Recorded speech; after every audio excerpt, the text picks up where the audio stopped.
সুপ্রিয় দর্শক, আমন্ত্রণ জানাচ্ছি বিএসবি ক্যামব্রিয়ার নিবেদিত স্বাস্থ্য বিষয়ক অনুষ্ঠান হেলথ পয়েন্টে, পাওয়ার্ড বাই এসপি হসপিটাল।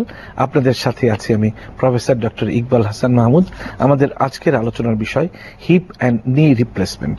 এই বিষয়টি নিয়ে আলোচনার জন্য আমরা আমন্ত্রণ জানিয়েছি ইবনে সিনা মেডিকেল কলেজের অর্থোপেডিক সার্জারি বিভাগের সহযোগী অধ্যাপক ডক্টর পারভেজ আহসানকে। ডক্টর পারভেজ আহসান, অনুষ্ঠানে স্বাগত জানাচ্ছি। কেমন আছেন? ধন্যবাদ। ভালো আছেন? ভালো। হাঁটু এবং কোমর ব্যথার অনেক অনেক কারণ আছে। হাঁটুর কথা যদি আমি আসি, হাঁটু একটা গুরুত্বপূর্ণ একটা জয়েন্ট, যেটা সারা শরীরের ওজনকে বহন করতে হচ্ছে, যেটা ওয়েট বিয়ারিং জয়েন্ট বলি। তো হাঁটুর ব্যথা নিশ্চয়ই অনেক কারণ রয়েছে। আপনার দৃষ্টিতে হাঁটু ব্যথা কি কি কারণ হতে পারে? ধন্যবাদ একটা অত্যন্ত সুন্দর কোশ্চেনের জন্য। হাঁটু ব্যথা সাধারণত আমরা কয়েক ভাগে ভাগ করি। জন্মগত কারণে কিছু ব্যথা হয়, যেটা পরবর্তীতে হাঁটু ব্যথা হয়।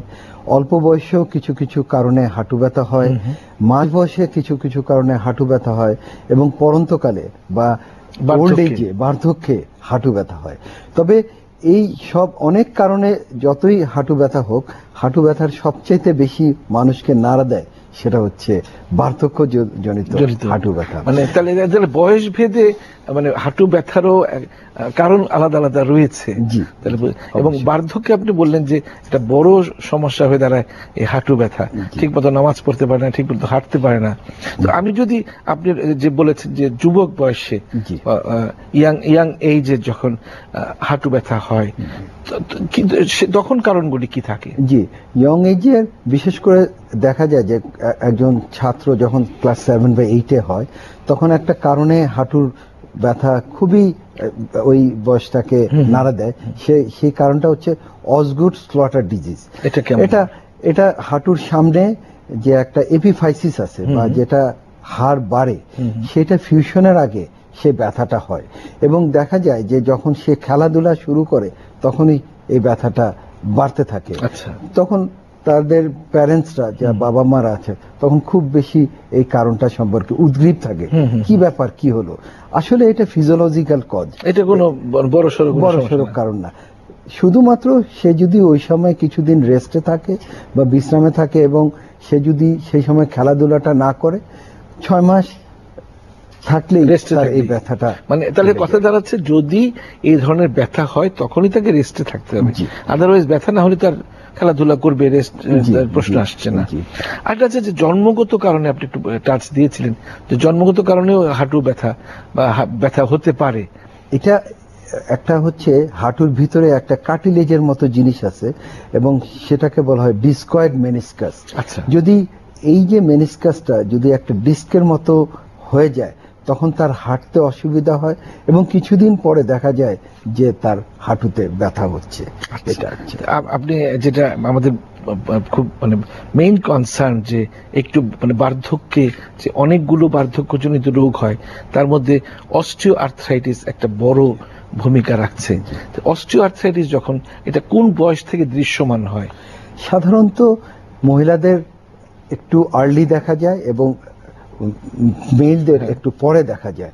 মহিলাদের বেলায় পোস্ট মেনোপজাল অস্টিওপোরোসিস যখন হয়, তখন দেখা যায় যে হাঁটুর ক্ষয়টা বেড়ে যায়, এবং হাঁটুর ভিতরে দুটো হাড়ের ভিতরে যে নরম আস্থি বা কার্টিলেজ আছে, এটা ক্ষয় হওয়া শুরু করে, এবং এটা ক্ষয় হলেই দেখা যায় যে ব্যথা হয়।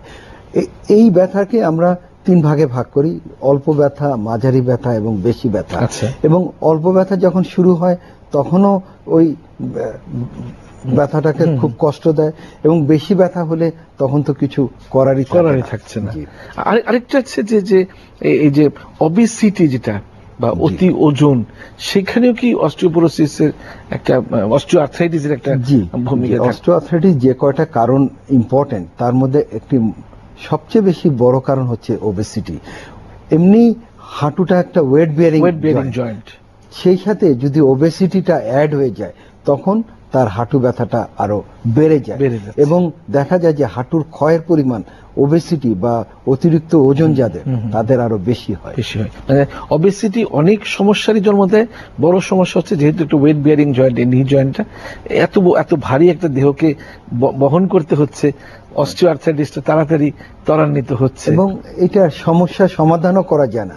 যদি একজনের যদি ওয়েট খুব বেশি হয়, তাহলে আমরা ওই রোগীকে আমরা সলভ করা বা তাকে ওষুধ দিয়ে সমাধান করা খুবই কঠিন। আগে তার ওয়েট কমাতে হবে, জি, তাই না? তো এছাড়া একটা অস্টিওআর্থ্রাইটিস বললেন, কিছু স্পোর্টস ইনজুরির একটু টাচ দিলেন, যে ইয়াং অ্যাডাল্ট একটা মানে সেরকম খেলাধুলার জন্য এখানে একটু হতে পারে। আর কি ধরনের সমস্যা হতে পারে, যেমন রিউমেটয়েড আর্থ্রাইটিস, এই ধরনের কিছু? অত্যন্ত গুরুত্বপূর্ণ কোশ্চেন, যে সবাই এই রিউমেটয়েড আর্থ্রাইটিসের জন্য যে হাঁটুর ব্যথা হয়, এটা অনেকেই ডায়াগনোসিস করতে পারে না। আচ্ছা। এবং দেখা যাচ্ছে যে ইয়ং অ্যাডাল্টের জন্য আর্লি রিউমেটয়েড আর্থ্রাইটিসে তখনই হাঁটুটা ক্ষয় হয়ে যায়।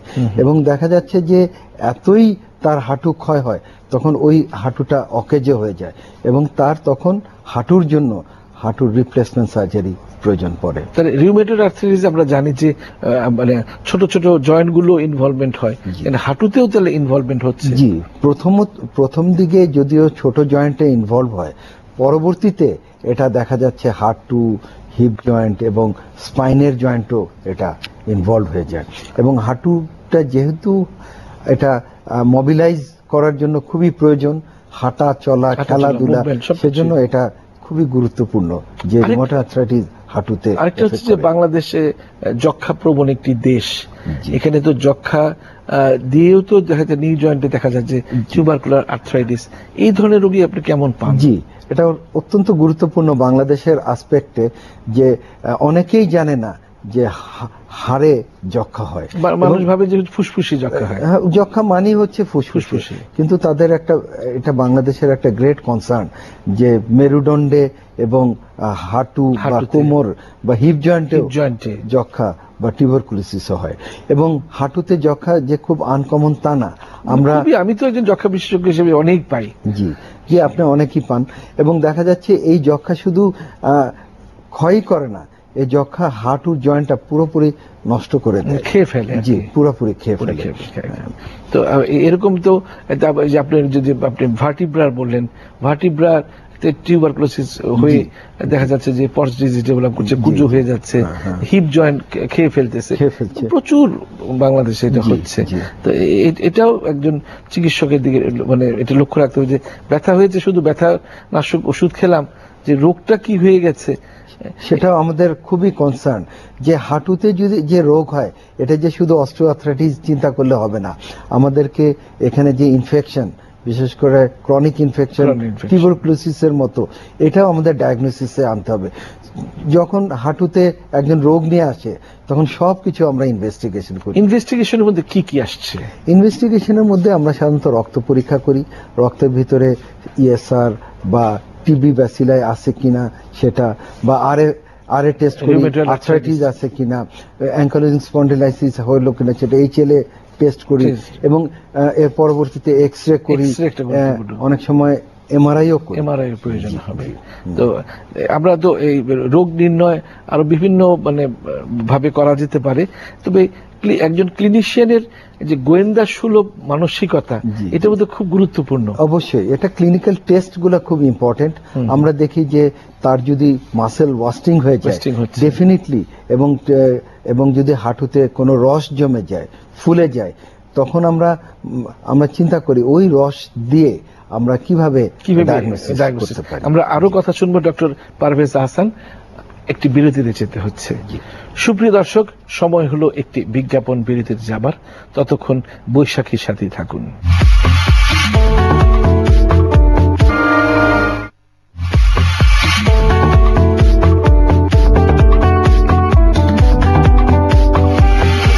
প্রিয় দর্শক, বিরতির পর আবার আপনাদের মাঝে ফিরে আসলাম বিএসবি ক্যামব্রিয়ার নিবেদিত স্বাস্থ্য বিষয়ক অনুষ্ঠান হেলথ পয়েন্টে, পাওয়ার্ড বাই এসপি হসপিটাল। আর আপনাদের সাথে আছে আমি প্রফেসর ডক্টর ইকবাল হাসান মাহমুদ। আমাদের আজকের আলোচনার বিষয় হিপ অ্যান্ড নি রিপ্লেসমেন্ট। এই বিষয়টি নিয়ে আলোচনার জন্য আমরা আমন্ত্রণ জানিয়েছি ইবনে সিনা মেডিকেল কলেজের অর্থোপেডিক সার্জারি বিভাগের সহযোগী অধ্যাপক ডক্টর পারভেজ আহসানকে। ডক্টর পারভেজ আহসান, বিরতির পর আবারও স্বাগত জানাচ্ছি। আমরা বিরতির আগে বিভিন্ন কারণগুলো আলোচনা করলাম, উপসর্গ আলোচনা করলাম, একটু চিকিৎসা নিয়ে এখন কথা বলতে হয়। যদি কোনো কারণে এই নি জয়েন্টের সমস্যা ব্যথা হয়, সেটা অস্টিওআর্থ্রাইটিস জন্য হোক বা স্পোর্টস ইনজুরির জন্য হোক, কিভাবে চিকিৎসাটা শুরু করবেন? হ্যাঁ, প্রথমত আমরা চিকিৎসাটা যদি গ্রেড 1 হয় তাহলে অল্প চিকিৎসা করব। যেমন তাকে বলবো যে আপনি একটু রেস্টে থাকেন, আমরা কিছু ব্যথানাশক ওষুধ দিব, এবং যখন ব্যথাটা একটু কমে যাবে তখন আমরা ফিজিওথেরাপি অ্যাডভাইস করব অথবা হাঁটুর ব্যায়াম। এবং এখানে একটা ইম্পর্টেন্ট জিনিস হচ্ছে অল্টারনেট লাইফস্টাইল, তার মানে তার লাইফস্টাইলকে চেঞ্জ করতে বলবো। যেমন সে যদি বেশি হাঁটা চলা করে তাকে আমরা বলবো যে এই ব্যথার স্টেজে একটু অল্প হাঁটা চলা করবে, একটু রেস্ট্রিক্টেড করা। এবং সে যদি বেশি সিঁড়িতে উঠানামা করে বা মাটিতে বসে কাজ করে তাকে আমরা বলবো যে মাটিতে বসে কাজ করলে আপনার ক্ষয়টা বেশি হয়ে যাবে, আপনার মাটিতে বসে না জয়েন্টকে একটু রেস্টে রাখবো। কিন্তু এটা রেস্টে রাখাটা একটা পার্মানেন্ট জিনিস। আমরা তাকে অবশ্যই এই জয়েন্টের হেলথটাকে আরো ভালো করার জন্য তাকে আমরা এক্সারসাইজ বা ফিজিওথেরাপি খুবই গুরুত্বপূর্ণ। কারণ মুভমেন্ট না রাখলে তো সাইনোভিয়াল ফ্লুইডও সেখানে আসবে না, আস্তে আস্তে মোবিলিটিও কমে যাবে। এবং এটা আমাদের অনেক ডাক্তারই এটা ভুল করে থাকে যে দীর্ঘমেয়াদী রেস্ট দিলে হাঁটুর আরো ক্ষতি হচ্ছে। স্বল্পমেয়াদী যতক্ষণ পর্যন্ত তার ব্যথা কমে যাবে সেই মুহূর্তে তাকে এক্সারসাইজ দিয়ে তার হাঁটুকে আরো অ্যাক্টিভ করতে হবে। আর অনেক আপনার অর্থোপেডিক যারা সার্জন আছেন তারা ওই যে জয়েন্ট ইনজেকশন, স্টেরয়েড ইনজেকশন, এটা কি জিনিসটা ঠিক হয় নাকি? না, জয়েন্টে যত ভাবে স্টেরয়েড ইনজেকশন দেওয়া একদম ঠিক না।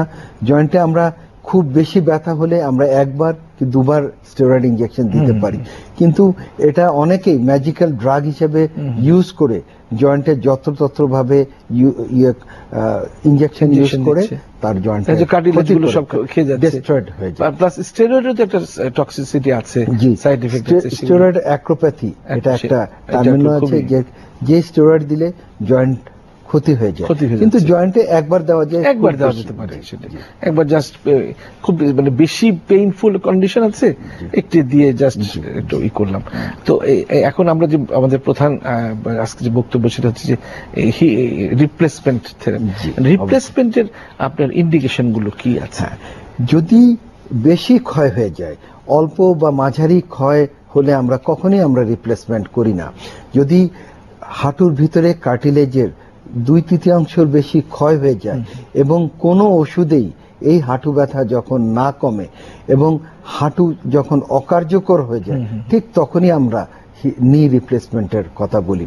কিন্তু দেখা যায় যে আমাদের অনেক ডাক্তারই এই যখন ওষুধও কোনো কাজ করে না, তারা বারবার ওষুধ দিতে থাকে এবং এই পর্যায়ে দেখা যায় যে ওষুধ তার কিডনিকেও নষ্ট করে ফেলে।